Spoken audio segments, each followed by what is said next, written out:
Hello, my friends. Welcome to Simon Miller's Pro Wrestling Show, where, as you know, if you are watching live on YouTube, we have no idea what's going to happen. Maybe it will crash, maybe it won't. I have done my very best. I checked my internet connection for 2 days, the last podcast being on Tuesday, and everything has been fine.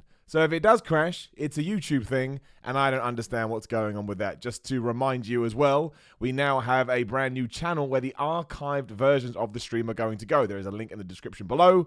I will try and post it everywhere I can to get people across. And it's simply because, as I found out when I was away, if you leave live streams up on YouTube as a public video, it will just screw your videos up for a while. Don't know why it does this, but it won't ping out on-demand videos as well. I can't explain it. It doesn't make sense to me. It's very, very annoying, especially because the only way I really make money off my YouTube channel is through my live streams. I don't really make money elsewhere. But hey-ho, it's 2020. We passed 100,000 subscribers, and I am trying to do my best to get my channel into a better place. So we will throw some things at the wall, and we will try and see what sticks.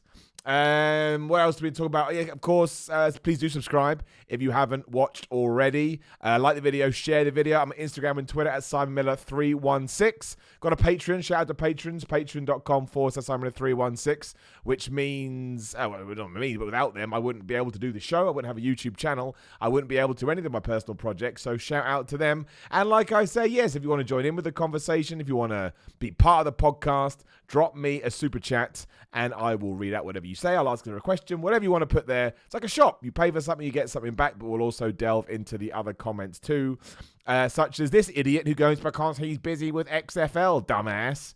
Great, positive person you are, Sherlock Holmes. What an absolute moron. In fact, I'm not really bothering. Also, shout out to my man, pinsandknuckles.com and pinsandknucklesmerch.com, who do indeed support Simon Miller's Pro Wrestling Show. Go and check them out. Not only can they make you a t-shirt, but if you go to pinsandknucklesmerch.com, they've got an exclusive t-shirt from me, and they have exclusive t-shirts from lots of people in pro wrestling. It's kind of cool. It's like a British pro wrestling tees. I like it a lot. Okay.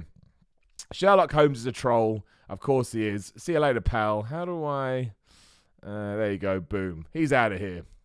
Isn't it just... You try and have a bit of fun, and then you get people like that. Oh, well, it doesn't matter. Right, so we are going to talk about AEW Dynamite later, and what a great show that was. Not even going to pretend otherwise. Really enjoyed AEW Dynamite this week. They have found their footing at exactly the right time, I think. You know, they got the Revelation pay-per-view that's happening in, 2 weeks, maybe just over. But, yeah, man, just so easy to watch. So many good things, so many great feuds. But the thing I wanted to talk about first was there's this sort of topic going around about Vince McMahon. And the way it was described, I think it was Fightful that had the piece originally, and they said, that he's been distant from WWE television, which I found quite interesting. And you look into it, and basically, he hasn't been at SmackDown for a while. Excuse me, hasn't been at SmackDown for a while. And when it comes to Raw, he's only there, well, I guess when he feels like he needs to go. Now, the obvious, I tell you why it's more interesting. Yes, as our good friend, the guy that's been blocked, said, it's because he's helping run the XFL, which is likely true, but this is why I wanted to talk about it, because I find it quite fascinating. If that is true, Vince McMahon can't let that information get out, because if you do follow the more corporate side of WWE, you will know, what's going on with my throat? Haven't coughed all day. You will know that there's a lawsuit going on with some of the people who are stockholders in WWE, that they are worried about Vince McMahon's affiliation with the XFL, because when he launched the XFL, he said, look, this isn't going to affect WWE at all. There is going to, I'm going to carry on my business as usual. I've hired all these football guys that are going to carry the weight when it comes to the football league. My time is going to be spent on WWE. That's what he said, and he had to say that, like I say, in order for the stock not to tank, even though that's happened anyway. But if he is now dipping his toe into that kind of, he has to keep it really secret, and he has to keep it sneaking around. I just found that fascinating. I found it interesting, and I also this is a little bit more morbid than I mean it to sound like, but it also made me think, is this like Vince McMahon's last hurrah? I'm not saying he's going to drop down dead, and Vince McMahon, for all I know, will never drop down dead. If anyone's going to live forever, it'll be Vince McMahon. But I kind of think, 20 years ago when he tried to launch the XFL and it wasn't a success and he lost $75 million, or him and NBC did. What's going on? Or whoever did. it was a failure. It really, really was. You can't argue otherwise. The concept and the ideas may have been good, but the execution wasn't. And I kind of think that maybe that's been sitting deep within Vince McMahon's soul, for years. And maybe he does see this as his final hurrah. Maybe he sees this as, the way, before, and we're all going to meet the end eventually, but before he meets his own end, that he can right this wrong that's been hanging over his head for so long. That's kind of how I see it. And to the point that he knows he can't tank the WWE business. He has to be very careful with that, and yet he still wants to throw himself into things. I mean, who throws themselves into things more than Vince McMahon? And of course, the other interesting about this is Raw and SmackDown. Well, not SmackDown is a weird show, but Raw especially has been better later. I'm not trying to suggest that Vince McMahon isn't writing these shows. Vince McMahon clearly still has the green light on everything. It's 2020. We have, smartphones and Skype, and you can talk to somebody. You can talk to somebody in seconds. You don't have to be anywhere live. But, lots of wrestling fans have been saying that he needs to take a step back. And even if it's one that's not intentional because he's still trying to be involved, if you're not at the show and something goes down, there are other people that are going to delegate for you. Like it's Bruce Pritchard that sat in his chair on SmackDown. I assume it's Paul Heyman on Raw. So this could all work out very well long term. And I like the XFL. I watched some of it. I thought it was quite good. I liked some of the rule changes. I thought, again, it was less about the carnival and more about the sport, more about the game, which the original one absolutely wasn't. I honestly don't mind. It's different from, I'm looking at it from a fan point of view and not a business perspective. But I have absolutely no problem in Vince McMahon not being as hands-on as he has been with the WWE product and taking his expertise and put it into the XFL just to see how the WWE copes with new people in that position. Even if it fails and it doesn't work. Again, I always say this. It's like the Nightmare Collective thing on AEW, which we'll talk about in a second. Brandy Rhodes coming out, apologizing to Excalibur and basically just burying the whole Nightmare Collective thing, I thought was one of the most refreshing things I've seen on television in ages when it comes to wrestling. Because I don't mind people trying new things, but if it all goes bad, then it's up to the people, in charge to make sure they can tidy it up a bit. So it's the same with this. Why not let Paul Heyman and Bruce Pritchard, give them a bit of latitude, let them off the leash a little bit. And if they screw it up, okay, then you can just get back in and do whatever you want to do. So I'm intrigued to see where this all goes. I know there's a whole business element which may affect it, but certainly from a fan point of view, I'm intrigued. I'm intrigued. And if nothing else, what a great week for wrestling this has been. SmackDown has a lot to live up to because Raw was great. From everything I can tell, NXT was really, really good. I thought Dynamite was an absolutely fantastic show. So we get to Friday, Saturday, and SmackDown is awesome as well. I'll be a happy man. Shout out to my man, Ark of the Wild, in the super chat, who says, "Hi, Simon Miller," or is it just Mill now? It is just Mill. I've cancelled my first and part of my last name. If WWE can do it, why can't I? I want an explanation for that in kayfabe. Why would Buddy Murphy lose the Buddy? Like, what's the reason? Doesn't make any sense, and it never will make any sense. Like, Mustafa Ali lost the Mustafa, but then it came back, which is even weirder. My man Richard Dalloway in the super chat says, "Much love, Miller Man." Much love to you, Richard Dalloway. Nice to see you. And again, yeah. If you'd like to get involved with the podcast or support the podcast, drop me a super chat and you can say and do whatever you want. As for this thing on my head that everyone keeps mentioning, I wrestle at weekends, right? And somebody went to kick me, didn't hit me as well as they should have done, and I've got a mark. That's all it is. I never thought a little mark on my head would spark such a reaction, but it did. As for AEW Dynamite, yeah, what a brilliant show. What an absolutely brilliant show. So easy to watch. The feud's building well. Getting ready to peak for the pay-per-view, which is you want the debut of Jeff Cobb, which I never saw coming. Thought they did the Jeff Cobb thing really well. There was two trains of thought after this. One was, they should have just been a surprise, which I don't think is a good idea because AEW has done surprises before and got a lot of flack for it as fans go, well, no, we don't know who he is. And the other one was that he shouldn't have come out at the end. And I disagree, or that, yeah, basically that. But I actually disagree because I think it was almost like a red herring. It was almost like a double tease because we had, Jericho saying next week Jeff Cobb's going to come in and he's going to beat up John Moxley. I was like, that's cool, Jeff Cobb, he's a badass. But never did I actually think he was ever going to come back later in the show or debut later in the show because we'd made it very, very clear it was going to be next week. So I really enjoyed that twist. Like, you don't often see that in professional wrestling. And Jeff Cobb, you don't really need to oversell him because he sells himself with his look. He looks like he could kick your ass. And being part of the inner circle, I thought was an excellent thing. Someone just said you look good for 38. I am not 38 years old. Thank you very much. I'm a good few years younger than that. I take offense to that.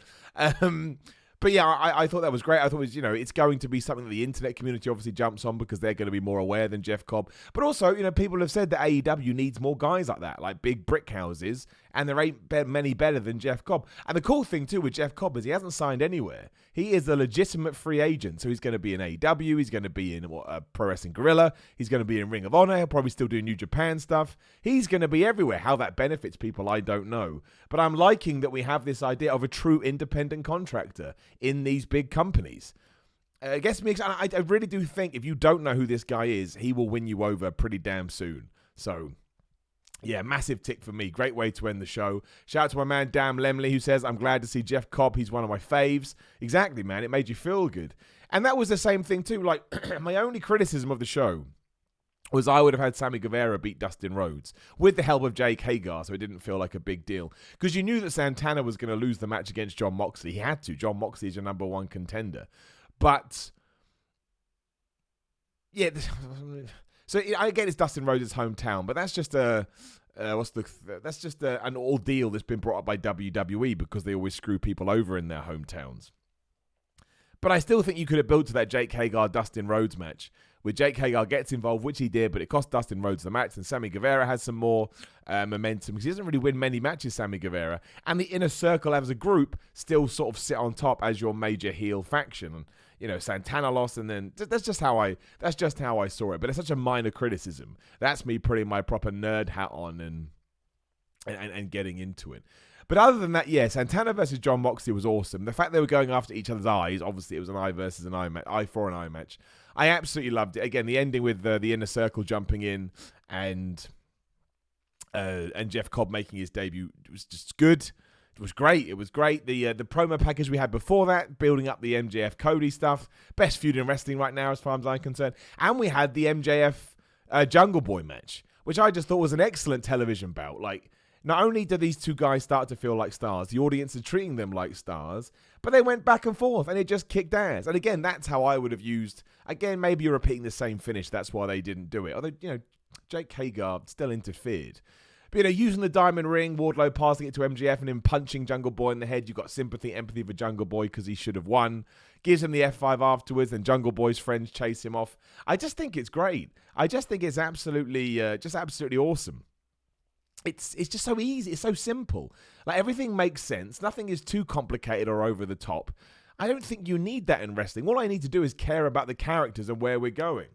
And I hate, MJF in the story for everything that he's doing to Cody. Jungle Boy is just a likable sack of potatoes, no matter how you look at it. He just is. He just is. There's nothing not to like. You may think he's a little bit, cut and dry, but that's okay right now because he's still building and he's part of a good group that everybody loves. So yeah, absolutely loved that match. I really like Nyla Rose versus Riho too. And AEW, this is the thing that obviously you could only do if you're a new company. Once she gave Riho that Death Valley driver off the top rope and it wasn't the end, I was like, okay, well, that's winning, because you're not going to come up with a finish better than that.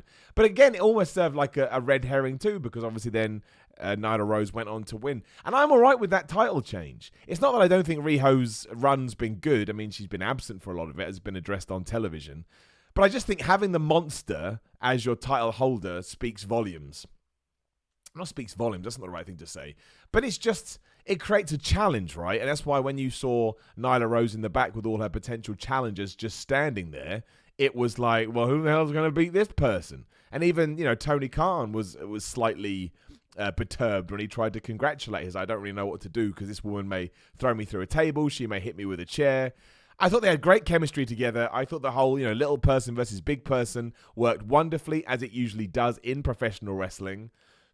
Yeah, tick boxes all round, and some people have said they disagreed, but I don't care, man. I can only look at it from my point of view, and hopefully what this does do is create more of a structure about the women's division.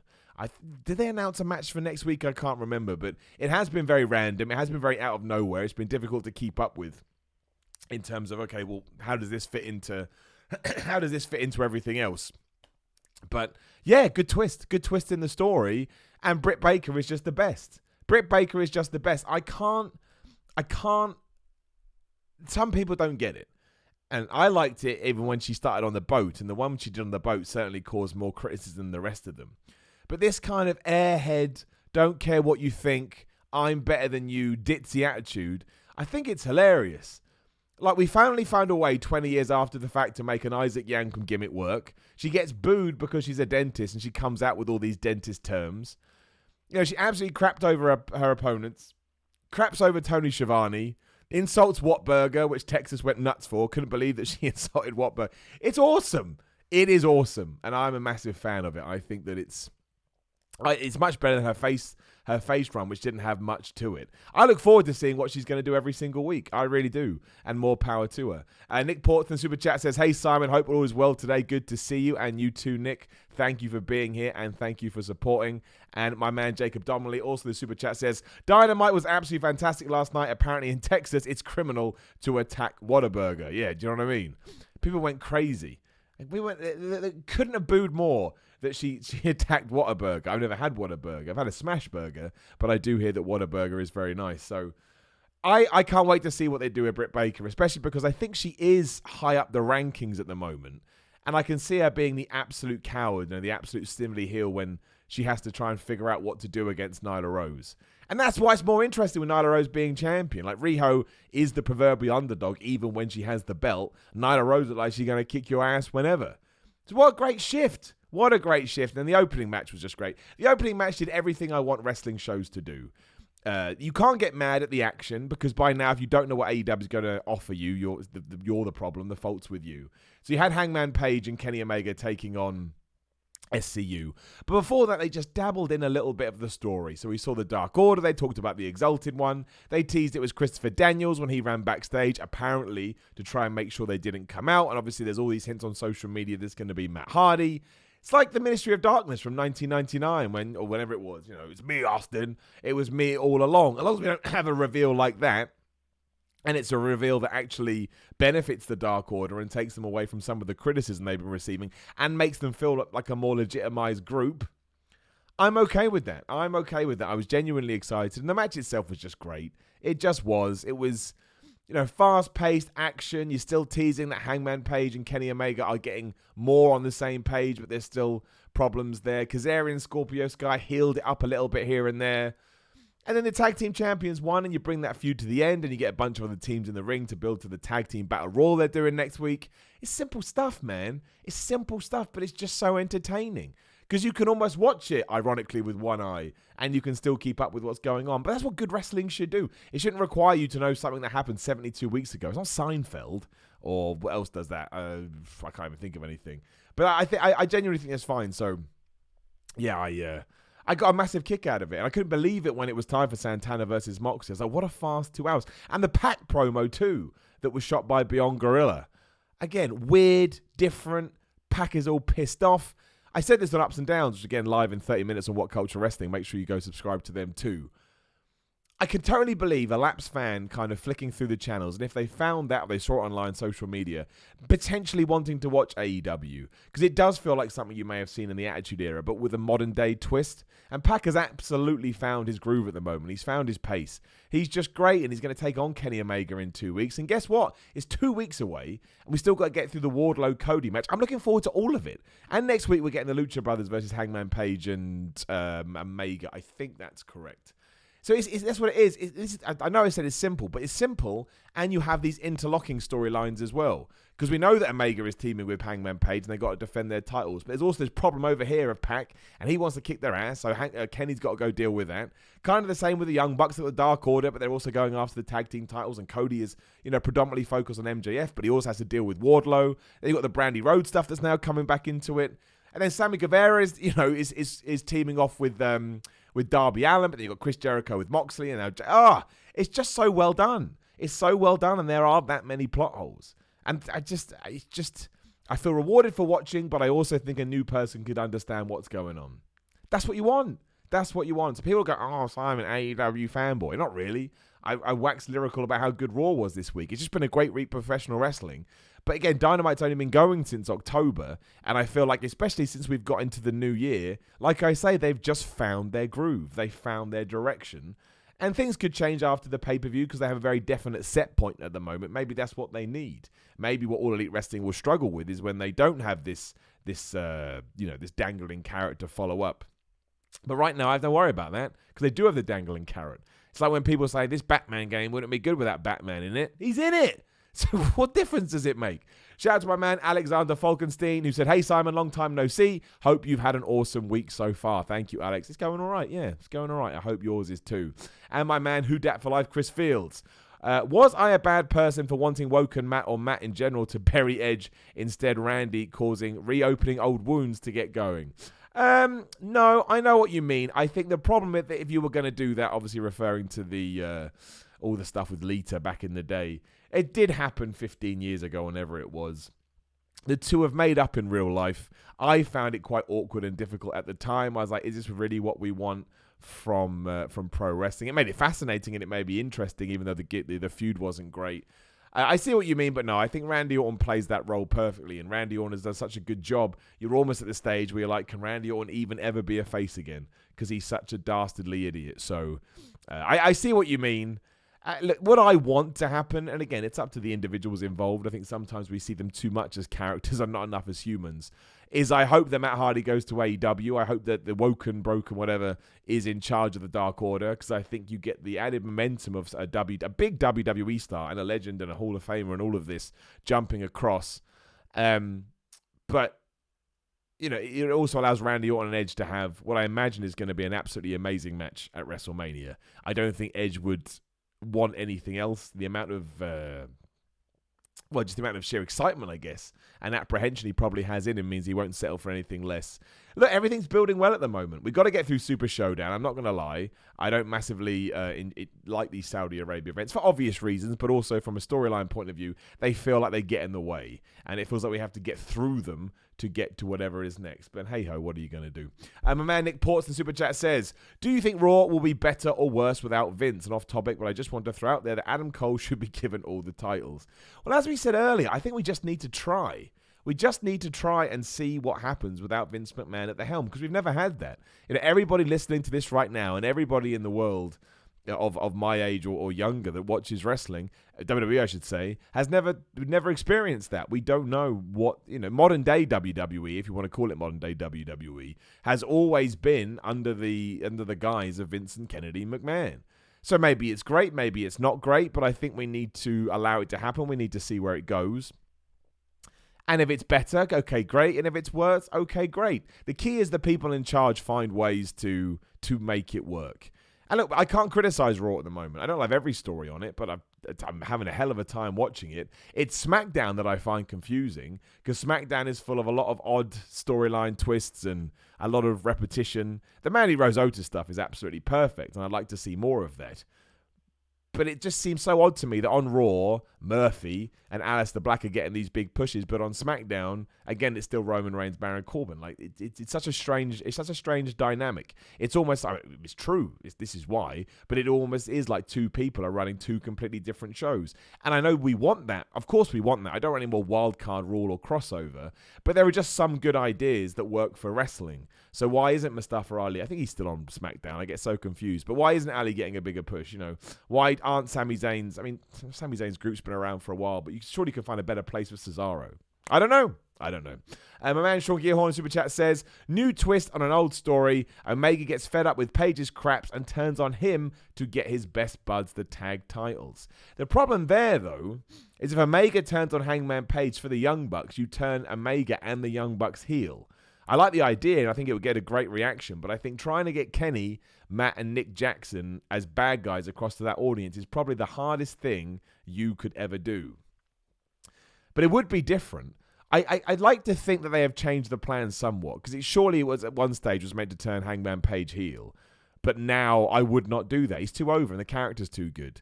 And, the coolest thing about wrestling, as we've talked about time and time again, is adapting on the fly. Much like we did with The Rock, right, in the late 90s, or Stone Cold Steve Austin at the same period. And thankfully, what we did in Seth Rollins a few months ago.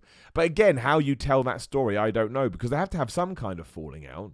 Maybe you just let the fans choose.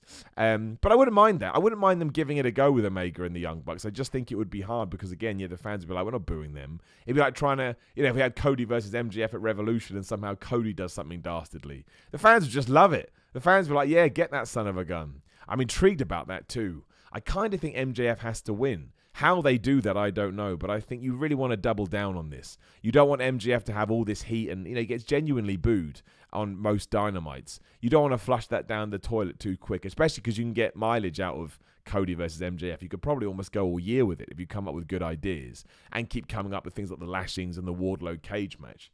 But how you do that, you have to come up with an interesting way. You can't just beat Cody, otherwise Cody looks like a chump. That's why it's so interesting. I don't know the answer.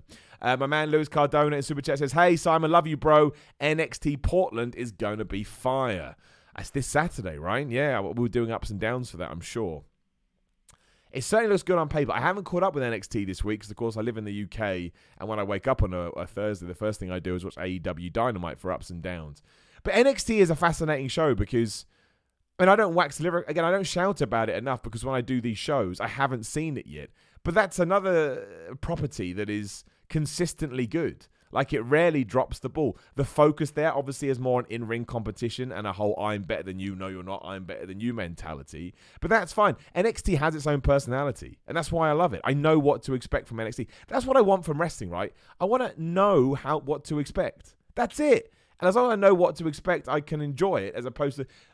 It's kind of true. I'm kind of being a liar. But the best and worst of Raw is when it's a roller coaster and I have no idea what they're going to do in the next 3 segments. It's obviously better when you do and there's a plan there, but I also do get a weird kick out of it. However, in terms of long-term and consistency and building a fan base, AEW and NXT right now are the masters, and New Japan, but talking about Western product, are the masters of going, all right, this is the direction we're going in. This is what we want to do. Please come along for the ride and we won't screw you over too much unless something happens with an injury. And that's great. My man Ryan says, can you please react to Remember This by NF? Is that a new one? Remember This, NF. Or is it old? I don't know. It came out in 2017. Yeah, we can do it anyway. Why not, my friend Ryan? Why the hell not? Where am I going next? Super chat by man Nick's Ports. SmackDown's made me very sad since going to Fox. Yeah, it hasn't really...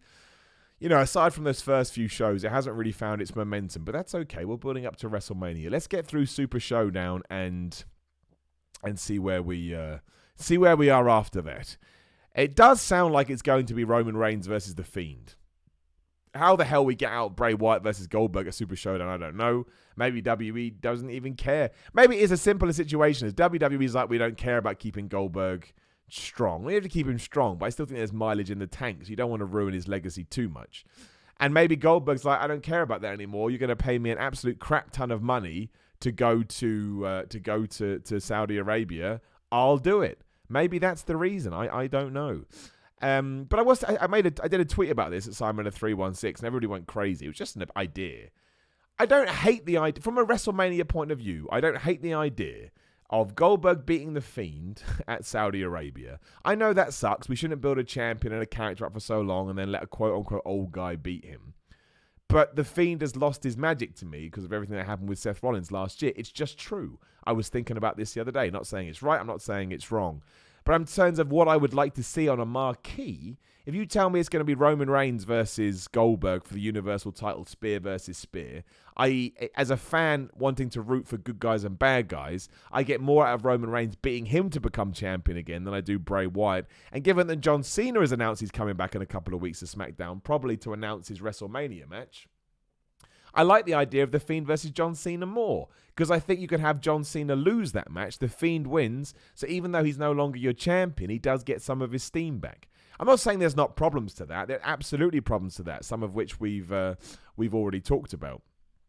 But again, when I thought about it, I was like, that's not the worst idea in the world. And I think it makes the WrestleMania card better. Simply because at the moment, and I get it, we haven't even hinted at it. But Roman Reigns versus The Fiend doesn't do anything for me, especially because I presume Roman Reigns will win. I don't mind Roman Reigns being the champion. I just don't. But when I think about that match, deep down, my gut goes on, actually, I'd rather Bray Wyatt won that one. Don't know why. I can't answer it. Which, they'll probably go in that direction. I don't think it's going to change. I imagine that probably will be the main event. So that opens up the door for John Cena. Maybe you do John Cena versus Goldberg. It'd be interesting. 2 stars going at it. Maybe you do John Cena versus The Undertaker 2. People kind of enjoyed it last time. Maybe you do John Cena versus... I can't even think of anybody. Apollo Crews. And Apollo Crews just loses. In fact, let me know in the chat, who should John Cena face at WrestleMania? I think it's quite an interesting question because a lot of guys are taken up. Brock Lesnar's gone. Drew McIntyre's gone. Who else are we going to... I guess Seth Rollins and Kevin Owens are done. Samoa Joe versus Buddy Murphy potentially could be gone. Or at least the AOP versus the Viking Raiders, I guess, is going to be a thing. Hopefully the tag team titles will get carried across. You're not going to get Andrade versus John Cena, I don't think. You're not going to get Braun Strowman versus John Cena, I don't think. But let me know. You tell me. Who Dat for like Chris Fields in the Super Chat says, Shayna biting Becky, loved it, establishes dominance. I thought everybody was going to like it, but apparently not. I was shocked to find out that there was a reaction to it like, well, Shayna Baszler didn't need that. She's just a badass anyway. To me, I agree with that. She is a badass anyway, but... if you're going to get her come out to bite somebody on the neck, if somebody doesn't know who Shayna Baszler is, or you're trying to establish said dominance, it's a good way to do it. So I was kind of surprised by that. I liked it. I didn't even think it would be an issue, but that's the internet for you. My man Mark Lambert in the Super Chat says, most anticipated match at NXT Portland. Probably Cole versus Tommaso Ciampa, I'm going to say. I think they've been building that for a long time. I think they'll go out of their way to try and kill each other as they want to do. And I'm intrigued whether Adam Cole manages to retain his title or whether they give it back to Ciampa, who goes back after Goldie. Just think there's a lot there, right? Because of Ciampa's injury, I just think it gives it a certain amount of depth that you wouldn't have got otherwise. So, yeah, I think I'm looking forward to that one. But although Bianca Belair versus Rhea Ripley could be interesting too. I've got this small thing in my head, which I don't think is going to happen, but it's like eating away at me, that maybe WWE is going to put Bianca Belair in a triple threat match with Charlotte and Rhea. I don't think they will. I think they want to get Rhea Ripley over more, and the best way to do that is one-on-one. But maybe Charlotte interferes. And that's a really cool story twist. And as I've said a few times now, I don't think we can moan about Charlotte Flair winning the Rumble anymore. It's going to help NXT, and everybody wants to help NXT. And my man Nick in the Super Chat says, I think that what makes NXT so great is that everybody feels like a threat. Everybody feels like a big name, and it's exciting. Raw and SmackDown, not so much. Yeah, I think that's pretty true, all in all. And again, that's because the focus is on the competitiveness. It's kind of ironic because everybody thought that AEW was going to be the sports-based presentation of wrestling. It's NXT, and it's always been NXT. Like I say, their whole shtick is, I'm better than you. No, I'm better than you. Okay, let's prove it. And sometimes your favorites win, and sometimes the non-favorites win. You can't call it. And people do feel like a threat. And you get Keith Lee's coming up, Matt Riddle's, Roderick Strong's, Bobby Fish's. It's a great product. It is. And it's consistent, which I think is why people don't talk about it enough. People still talk about it, but on forums, on the internet in general, people get excited about AEW because it's new. Whereas NXT has just been ticking along for the last few years. Like, yeah, we can get rid of people, we can bring new people in, but we're going to be consistent. And consistency in wrestling is really, really important. Fans like it. But people like structure and they like routine, whether they think so or not. And my man Daniel M says Simon Millerstein was front row of Mox's entrance. Yes, that blew my mind. You'll never be able to understand, from my point of view, how much that humbles the hell out of me. And when I wake up and someone tweets that to me, or I see it when I'm watching Dynamite, I'm just like, how the hell has this even happened? But it does mean the world. Long may it continue. I never want it to go away. It's a great way to perk you up throughout the day or make you feel happy on a day you're feeling a little bit sad. So, yeah, I did see that. And thank you to anybody who brings us. Thank you to anybody who thinks it's a worthwhile use of their time to bring a name with to bring a sign with my name on it. That's pretty. It's humbling. That's the only word. It's the only word, because I'm just an idiot. I'm a bored asshole, like I say, that comes on the internet and rants and raves. And some videos do well, and some videos don't do well. And sometimes you get annoyed about that. But then to see that, you think, well, I must have done something all right. So yeah, I did see that. Thank you. Thank you very much. Thank you very much indeed. Again, we got 15 minutes, we'll all jump across to ups and downs on AEW Dynamite for What Culture. So if you do have a question, you want to say anything, or you want to put some money in the super chat, please do that. I'm trying to think if there's anything else we want to talk about. Did I miss anything? I haven't got my notes from AEW Dynamite. I feel like I missed something from Dynamite, and I will stare off into the the abyss while I think about it. I don't think that I did now. I think I pretty much tagged everything that we needed to tag. I mean, Jeff Cobb's a big talking point, right? And what I'm intrigued about is we do Jeff Cobb versus Jon Moxley next week. Can you have Jeff Cobb win that match? I don't think so. It's like a week out from the pay-per-view. AEW is pushing Jon Moxley quite hard. A genuine babyface. In the company, it's him and Cody Rhodes going neck and neck in terms of reactions and people getting super excited and believing in this wrestler. And I don't think you want to have him lose. But you could have the Inner Circle just swarm down and beat the crap out of him. I don't think that's a problem. I am super pumped for Jericho versus Moxley. Or Dean Ambrose versus Chris Jericho, I should say, at Revolution. I think probably if you want to change the title, you could. When you watch that Jon Moxley action from last night, people just love him. They love him. They go crazy for him. It's exactly the right reaction you want from a guy who you're pushing as your number one contender. It's just fantastic. It really, really, really is. My man, where are you? Robert Jackson, good to see you, Rob, in the Super Chat says, seriously though, how many fish could Bobby fry fish if Bobby Fish could fry fish? That's hard. One more time. How many fish could Bobby Fish... Fuck, that's hard. Oh, I swore. How many fish could Bobby Fish fry if Bobby Fish could fry fish? I mean, the answer is 11. It's always 11, as we know. Bobby Fish, man. I interviewed him years ago for Defiant. What a nice guy and what a damn good pro wrestler. I'm glad that he's doing well. Linda D in the Super Chat. Good to see you, Linda. Hey, thoughts on Simone Johnson going to the PC? Obviously, yes. We should talk about that. Good point, Linda. Yes, Simone Johnson, who is the daughter of The Rock, Dwayne Johnson, was signed by the Performance Center this week, signed by NXT. Poor girl instantly gets completely ragged on by the internet. Oh, she only got it because of her dad. Let's say that's true. For the sake of argument, let's say, yes, you're 100% right. Would you turn that down? No, you wouldn't. So shut up. Like, it's ridiculous. If you are being the son or the daughter of a famous person, or whatever you want to say, is both a blessing and a curse. Yes, it's a blessing because it does give you opportunities that you probably wouldn't have got otherwise, or at least it brings those opportunities to your door quicker, and more power to you for doing that. But it's a curse because people, A, will always compare you to that person, but B, you're always in their shadow. It's like Charlotte Flair talks about it all the time. Trying to get out of that person's shadow is really, really difficult. So it's not all peaches and cream when you're in that position, but it always irks me when people say that. It's just like, oh, of course she got it. Well, good for her. Why can't you just be happy? You were never going to get that opportunity in terms of you are not The Rock's son or daughter. The only person that can go, oh, I can't believe it, is if you are also from the loins of Dwayne Johnson and whatever his wife is called. I don't know her name. That's it. Otherwise, you were never going to get it because you're not the person. You may get it on your own merit, but you were never going to get it because you're The Rock's daughter. So it's just crazy to me. But no, more power to her, man. Like, the legacy she has to live up to is obviously very daunting. Most people say The Rock is still one of the best promos ever. So, if she gets on the mic and she's not, straight away, internet community, oh, it's real, blah, blah. She is starting out the blocks with more pressure and a far more criticism than anybody else would. And that's not fun. I'm sure she knows that. I hope she absolutely smashes it. I hope she makes it to Raw, SmackDown, NXT, whatever. I hope she's as good, better than her dad. And I hope she shuts all these morons up and she can become her own wrestler too. But I like stories like that. I like it. I mean, how proud must The Rock be to see his 18-year-old daughter want to follow in his footsteps? I think that's cool. I really, really, really do. And again, if I was the son of somebody like that and I wanted to be a wrestler and they said, hey, I can get you in, I was like, let's do it. As long as she's working hard and shows aptitude for the skill and the sport and she respects it, who cares? All this dragging of down. I don't want to get into it too much, but it's been happening so much recently. And it's not just wrestlers. It's people it's just associated with wrestling or covering wrestling. You can't get an opportunity without someone going, shill. It's like, why just let them? They're probably so happy and they probably feel like all their life's work is coming together.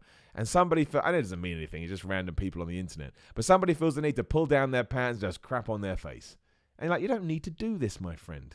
My man, Dan Lemley, has much more positive news, though. He says, I just want to share I've lost 25 pounds since September, which is basically 2 stone. Dude, my man, that is absolutely fantastic. And more power to you, dude. What a 2020 you must be having. I hope you're feeling better. I hope it's empowered you. And if you want to lose more, I hope you smash it. And if you're at your ideal weight, then make sure you pat yourself on the back like Barry Horowitz. I believe Barry Horowitz now has a store on Pro Wrestling Tees. You bet your ass I am going to buy something from that. My man Sean Gilhorn says, great idea in the super chat. Aleister Black versus John Cena. Finally give him the big feud that Black needs. Dude, that is a great suggestion. That is a great suggestion. Although he's coming back on SmackDown, Aleister Black is Raw. But that's what they should do there. If John Cena's coming back to have a match and is happy to lose or whatever, and the rumor is he's allowed to choose his opponent, which seems crazy to me. Was it Brock Lesnar? No, you can't do that. We already have plans, but I'm sure there's a caveat to that. But that's the kind of guy that he should be fighting. Or Mustafa Ali. Or who else is on that show that I always like and they never do anything with? I can't even remember. But if you do it with somebody like that, it's so cool. And it's so different. It's so interesting. You're not selling the idea on John Cena being at WrestleMania. He's just like your special whatever. His caveat. He's not your main event. So I hope we get something like that. Something just bizarre. And that people like you and I will really enjoy. Robert Jackson Super Chat says, Goldberg is your dad. Why aren't you in WWE? Great question. It's because WCW died. Damn it. But it's all good. And my man Ryan says, how would you do if you're a guest on Hot Ones? Terribly. Terribly. Like, I can't handle hot food. To the point, I mean, I would go on it because it's a great opportunity. Or that everyone would be like, who the hell is this bald guy? I can't handle hot food at all. I'm so bad. I've only been for like a handful of curries in my entire life because I'm so bad with spices. And when I go, I have a chicken korma, which you will know if you go is like the wuss curry. But it's nice and creamy and doesn't have any spice. So I'd absolutely be ruined. I'll absolutely be ruined. And somebody also makes a good point saying it'll probably be Cena and Sheamus. Yeah, you're probably right. Although I think they're going to do Sheamus versus Daniel Bryan. Vince McMahon seems obsessed with that match. Daniel Bryan's being a bully. Sheamus is being a bully. Daniel Bryan feels lost and that he wants to take it out on a bully. I think we'll do that. And Daniel Bryan will win and then finally avenge his loss from 72 years ago, whenever it was, when he lost in 18 seconds. I don't want to see that. But someone says King Corbin versus Cena. I don't hate that, That's okay in my world. Why do I think that? I don't know. I'm probably wrong, but I'm okay with it. I just thought about it now. And someone says, The Fiend has plenty of steam. People keep harping on about Hell in a Cell, yet The Fiend bounced back strong by beating Rollins and Bryan in a 3-week period. Also a huge win at the Royal Rumble against Bryan. Yeah, I'm not saying you're wrong, but you are. The problem is that's your own feelings towards it. I can understand somebody else kind of just taking a step back, not mentally, subconsciously, after the whole Hell in a Cell debacle. And then even though WWE did their best to rehab him and put him back in the right position, it's a connection thing. It's an incredible thing, the connection. Like, you don't really control it. So even though the WWE did the right thing, because of everything that happened, you still just feel a bit like, ugh. And then it's hard to buy back in. That happens. It's a realistic thing that happens. Not just in wrestling. It happens in soap operas. It happens in movies. If you give a character that people like the wrong bit of dialogue or, who knows what. So I understand both sides. But yeah, I completely accept people that aren't willing to, or aren't as invested in The Fiend as they were. I can understand that. I am somewhere in between the two. I still enjoy his stuff. But yes, even with his good push post Hell in a Cell, I sometimes find myself, again, just not caring as much as I did when it first started happening, and I was really, really excited about the future. Doesn't make me right, doesn't make me wrong, just my personal opinion. The Train 24 in Super Chat says, fellow bald fool here. I like it, bald fool is good. Spicy makes my head sweat. Well, that's the other problem, yeah. It makes me sweat. I get palpitations in my heart, which I hate, scares the crap out of me. I don't need any of that. But I have a really sensitive body. Genuinely, that sounds ridiculous. But even like a paracetamol affects me, or an ibuprofen affects me far more. And I've had tests to figure this out. I just do. My body is sensitive to pills. Who knows? What else are we going to talk about? 7 minutes till ups and downs. That's true. 6 minutes now. So as we do wrap up, if you have a question, you have a super chat, please throw it in there now. I will just use this time to thank you all for getting over 100,000 subs. It's not going to turn into a fitness channel. People are getting worried. I'm just trying to do more fitness videos because there was an audience for it, and I need to see if I can, jump on that. Like I said, we released a fitness video last night. It died on its ass, so I'm not 100% sure what we're going to do. But Thursday, or at least today, the 13th, is definitely wrestling day. We've got this now, and again, the archive version of this will be over on the new channel. So if you are watching right now, there's a link in the description below. If you could click that and subscribe, that would be great. The live shows are still going to be here for now as I try and figure things out. But yeah, later on I got footage from my latest wrestling, one of my latest wrestling matches too. That will be going live at 6 p.m. GMT. So you can make sure that you watch that. Also, actually, this is a random point. If you could just message me and let me know, what time do you look at YouTube? At the moment, I'm sort of aiming for 7 p.m. GMT. I'm going to try 6 p.m. GMT later. But there is a time that you find yourself on YouTube and you're more likely to watch videos. Let me know. Because I Google this stuff and read, but I'm like, well, I'd rather my audience told me. because they're my audience. Shout out to Mr. Slump, best name today by a mile. Miller Vanilla, when do you think Orange Cassidy will get a singles run? Good question. I don't know. I don't know, because Cody Rhodes has said that they're building up to something, and that when Cody's own quote was, when he goes, people are going to be like, oh my gosh, amazing. But yeah, when do you do it? I don't know. Like when is the time? What kind of story is he involved in? Who does he go against? Maybe like someone like Sammy Guevara would be interesting. So maybe you get the Darby Allin program done. I think, and I know this is a bit of a long reach to your answer, but I think by the end of this year, so I'm giving them a long time, Orange Cassidy will be considered somewhat of a major player in AEW. If they do release a secondary title, I think he will win it. And I think from there, they'll start developing his character a little bit. But I think they're going to take their time. I'm going to think they're probably going to wait till they have their second show, because he may be able to be a big deal on that. But yes, that would be my guess. But I don't know. But I think there's money there. Apparently, he's the number one merchandise seller for AEW, Orange Cassidy. A guy that gets barely any television time, really. But that's called being over, folks. That is called being over. There was something else that I wanted to talk about. Let me just go and check rest. There was something. This is why I left my phone. Usually I write on my phone, but I don't know why I left my phone. But there was something else that I wanted to talk about. We've mentioned Jeff Cobb and how he's still a free agent, which is cool. A genuine independent contractor. Apparently, Mick Foley. Oh no, I read this wrong. Oh, he's talking about the Bella Twins. Yeah, he's talking about the Hall of Fame. So the rumors for the Hall of Fame at the moment are the Bella Twins and Jushin Thunder Liger. Jushin Liger should 100% get in. I know he had that match in NXT in WWE. I don't think he did anything else. But if you know anything about the career of Liger, he should be in everybody's Hall of Fame. I mean, an absolute trendsetter, to say the least. And when Nikki and Brie Bella were announced, I was like, oh no.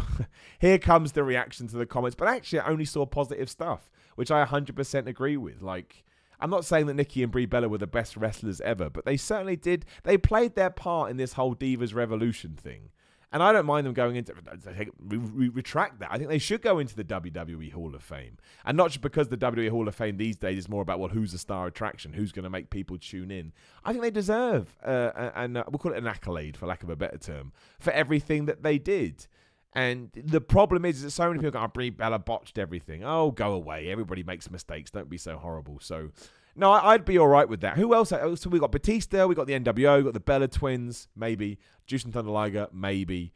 We'll have a posthumous one as well. I'd like it to be the British Bulldog. Did Vader go? I think Vader went in. I can't remember. Yes, he did the speech. I'd like British Bulldog to be in that role. I think it's been way too long. I don't know what the reasons behind that are. To me, he is a... well, I mean, I'm biased, obviously, because of where I'm from, but I would absolutely put the British Bulldog in, so I don't really understand that.